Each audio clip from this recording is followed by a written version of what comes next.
15-minute fantasy football podcast. I'm Paul Stoltz, former professional kicker who spent way too much time in the offensive film room. And I'm Anthony LaFrieri, an award-winning sports reporter who warned you all about Kyle Shanahan running backs way back in August. I give you credit, man. Kyle Shanahan had just come off a Super Bowl. I kind of poked at you like, dude, this rushing offense is phenomenal. I don't care who you take from him. But this carousel screwed a lot of people this weekend. You know, it doesn't make sense to me, right? Jeffrey Wilson Jr. is under 3 yards a carry. He's not the option that can really take it to the house. He's like, oh, I can get you a few yards here and there. I can catch passes. But Mostert is a game changer. He's my DeAndre Swift. God, I mean, you know, here's the issue I have, Anthony, is like, I'm a film watcher, right? I know how to watch film. I know how to see talent. I go back after the games and watch players. And it is clear as day how much better DeAndre Swift is than Adrian Peterson and how much better Raheem Mostert is than Jeffrey Wilson Jr. I'm okay if you want to use Jeffrey Wilson Jr. down as a third down option. His skill set fits that. But God, Darrell Bevell and Kyle Shanahan, you are killing us. Yeah, they're the worst. And frankly, you're killing your teams too, right? Yep. You have two backs that are game changers. Adrian Peterson looks like he's going to fall over every time he cuts. He looks like a baby horse giraffe or something. Giraffe or roller skates. And every time DeAndre Swift gets the ball, it looks like he's going to house it. I digress. I'm not an NFL coach. I just know how to watch film. At FCK Podcast on Twitter, on Instagram. Join us live Sunday, noon Eastern time. We'll answer all your start-sit questions, and we will give our FanDuel DraftKings lineup of the week, which now, and we are 6 out of the last 7 weeks. We have given people a money lineup now. You are Paulie ATM, baby. All right, waiver wires to start. Hope you guys made the semifinals, and that's why you're listening. We are here to take you to that championship. After waiver wires, we're going to answer your start-sit questions, cover a couple topics. Here we go. Here's the good news, Ant. The good news is you're listening now. You're thinking about waiver wire ads for your team, and so many championships are won based on what you add in week 14 and week 15. Here's the bad news. There's no guy this week, in my opinion, that is totally going to revolutionize it, right? Last week, you and I both had Cam Akers number 1, and we said, this is a guy who you plug in, you start. We hope you listened. We hope it's one of the things that got you to this point, if that's what happened. But we are going to give you some guys that are streamers, if you will, that if you need to plug and play at wide receiver or running back, these will work. Now, first, before Anthony gives his 5 through 2, I do want to say the one injury to monitor is Melvin Gordon. Phillip Lindsay had a lot of the late work in yesterday's game, so that's one injury you want to monitor. And if Phillip Lindsay's on the waiver wire, probably worth an ad. And I'll throw it over to you, 5 through 2. Okay, Paul, as you said, there's really nobody that I think is earth-shattering per se, but let's take a stab at it. Number 5, I got Irv Smith. He had a really nice game. We weren't even sure if he was going to be able to go, and he did it. Now, he gets the Bears this week, and people say, oh, my God, the Bears pass defense, they're ridiculous. But guess what their soft underbelly is? Linebacker. Tight ends. Mm-hmm. Tight ends, they're 30th against tight ends. So he's worth an ad and worth a stream. I meant the linebackers was the soft underbelly for the tight ends to get there. Yeah, we kind of beat each other to the punch there. Number 4, we need to monitor this going forward, but either DeAndre Washington or Lynn Bowden Jr. Right now, at this stage in the season, we're hunting for touches. Myles Gaskin is on the COVID list. I believe Washington got more touches, but Bowden was more effective because of his pass-catching ability and, more importantly, running back and wide receiver eligibility. That's crucial right now. Mm-hmm. Number 3, I'm going to be real quick about this one because I'm kind of repeating myself a little bit from last week, and that's Mitch Trubisky. He had himself a nice game again this week. He gets Minnesota this week. He gets Jacksonville next week. That's money, baby. And then number 2, Paul, I know you're not going to like this, but Nelson Aguilar. He's gotten 6 targets in the last 4 weeks. He's got 9 in 3 of the last 4 weeks. And he gets the Chargers defense this week. I succumbed. I put Nelson Aguilar at 5. You gotta. He catches bombs, dude. Carr is going to him. He's really emerged as the number 1 receiver target. Like Henry Ruggs hasn't really taken that step up. He's very much I call Robbie Anderson a hand waver. Run up, wave your hand. Hey, I'm open, but there's nothing. That's kind of what Ruggs is right now. So Aguilar gets targets, like you said. So I've got him at number 5. Last 4 games, 6+ targets, and you said 3 out of 4, 9+. My number 4 is unique to yours, and that's Gabe Davis. Now, I will say, I only want him in a non-PPR league. Gabe Davis is somebody that Josh Allen starts to look at once they get in the red zone, once they get inside the 20. If I'm in a non-PPR league, Gabe Davis is actually a pretty smart play. My number 3 was somebody you and I both had on our list back in week 5 or 6, and then Gardner Minshew went down with his injury, and that's Keelan Cole. In games where Gardner Minshew is the starter, Keelan Cole has a minimum of 5 targets every single game.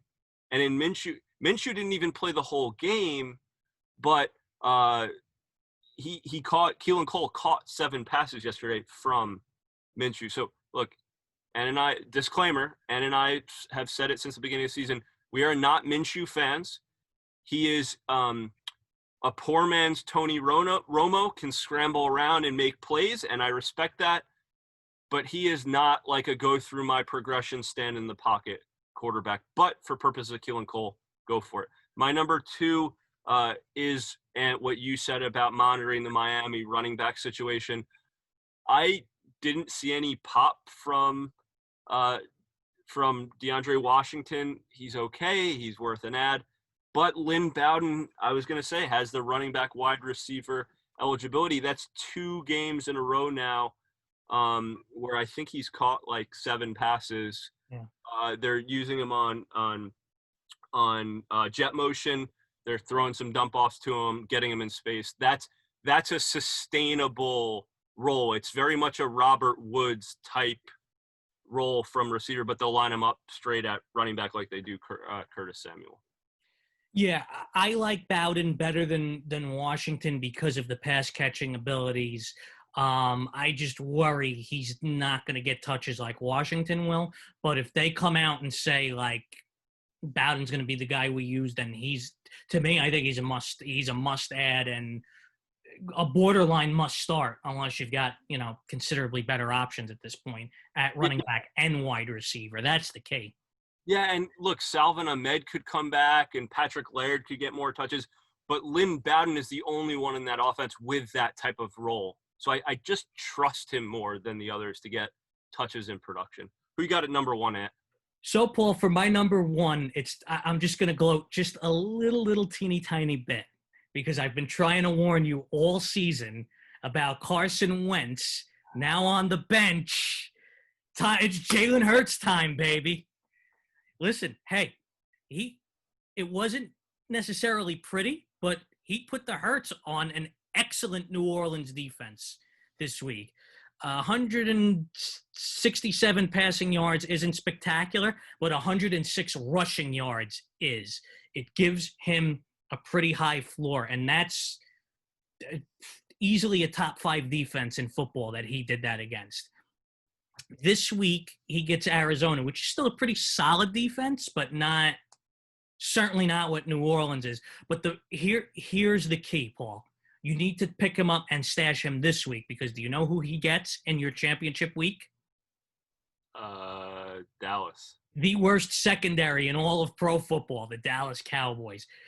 who is also very, very weak against the run. Don't let this week fool you. I had Dallas's defense as a streamer because I knew the Burrow-less, Mixon-less Bungles couldn't do much. That's a completely different animal. Hurts is going to be like the poor man's Lamar in that thing. 100 yards rushing against the Saints defense.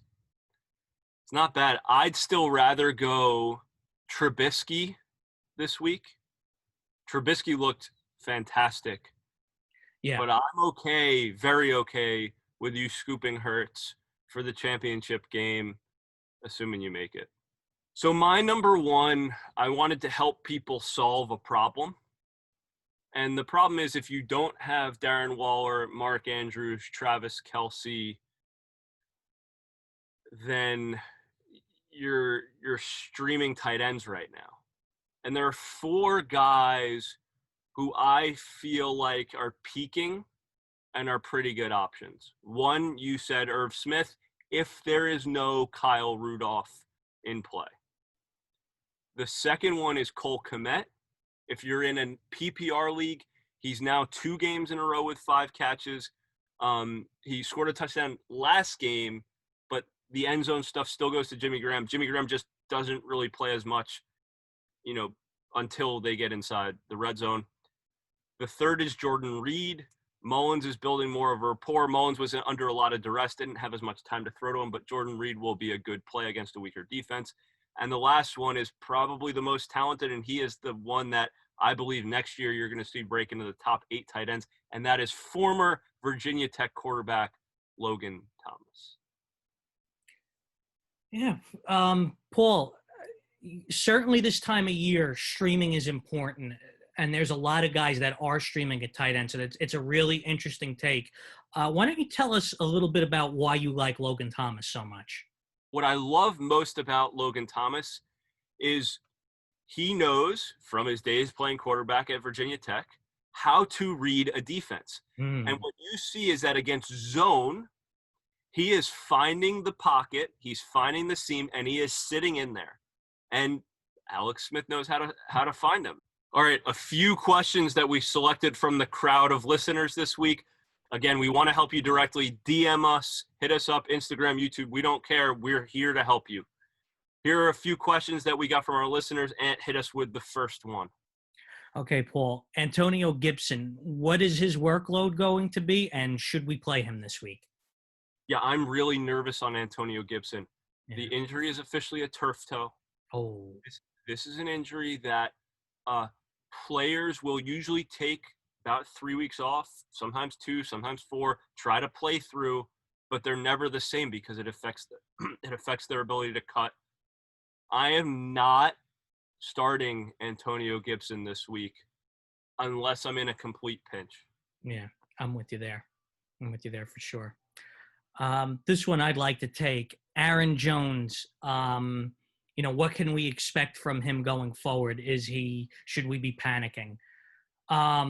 Listen, Aaron Rodgers, as much as I love to call him my favorite game manager and how he's washed up and stuff, which he's not. He's as much as I love to have fun with it. He's been hot lately. I can't dispute that. But one thing I will say is look at Jones' schedule going forward. He's got the Panthers this week, and he's got the Titans next week. These are 2 premium matchups. They should get ahead. They should run the rock. They want that number 1 seed. They got to ride Aaron Jones there. Yeah, I understand the people that are frustrated with Aaron Jones. When the Packers are late in the season, they go up. They tend to pull back on Aaron Jones just a little bit because they know they're going to make the playoffs and whatnot. So they want to keep him healthy. The ideal matchup for Aaron Jones is the Panthers. A weak run defense and a reasonably strong pass defense because Aaron Jones gets to strike first. They will give him the ball early and often this game. I like him a lot for a start in the semifinals here. Okay, next question. We've got some quarterback outlook questions. So you got Matt Ryan, Mitch Trubisky, Jalen Hurts, and Matthew Stafford. So Stafford, first of all, make sure you monitor it throughout the week. He is now doubtful to play, suffered an injury. And, Chase Daniel's okay, but I'm not really messing with him as a backup. Matt Ryan has not had a 300-yard passing game since, I believe, week 7. Wow. And he is since week 7, he's only had 2 multi-touchdown games, and he's thrown a pick in every game since week 8. I can't do it right. Sorry, there was one game he didn't throw a pick, but I can't do it right now. I can't do it, Ant. Trubisky is now 2 straight games without an interception thrown, 267 yards, 3 touchdowns all in the first half yesterday. He looks mobile. He's making good decisions. Nagy has simplified the offense for him, and he's been over a 100 quarterback rating in the last 2 games. Give me Mitch Trubisky. So just to finish up real quick, I wanted to try and hook you guys up with some streaming options. Pickings are a lot more slim than last week. I had recommended the Cowboys defense. They hit. That was really a surprise hit. I mean, pat myself on the back, but so here's what I got real quick. And none of these I really feel great about, but I know there are people in a bind. Cleveland, they get the Giants this week. Giants did not look great offensively against the Cardinals this week. And this one I might like a little bit better, Paul. New England, they get Miami. We all know how much Bill Belichick likes to torment rookie quarterbacks. So he could force Tua into some turnovers. If you're hunting for turnovers and hunting for touchdowns, I really like New England. Yeah, I'm with you on the Browns, man. Myles Garrett can get after the quarterback. He is like top 5 in the league in strip sacks. And Daniel Jones, I believe 1 out of 3 times he's sacked over his career or something like some ridiculous that 1 out of 3 or 1 out of 4 times that he's sacked. He also fumbles. Yeah. He likes to put the ball on the ground. We are rooting for you guys this week. If there's anything else that we can do to help, please let us know. Also, after your matchups on Sunday, let us know how you did. We're going to start posting some actual testimonials or standings or whatever you guys want us to show how our listeners actually did. We thank you guys so much for listening week in, week out. And at FCK Podcast on Twitter, on Instagram, please hit that subscribe button for us, whether you're listening on YouTube or on Apple Podcasts. And don't forget to tune in at 12 o'clock noon Eastern Standard Time, where we go live on Instagram. Thanks so much, everyone.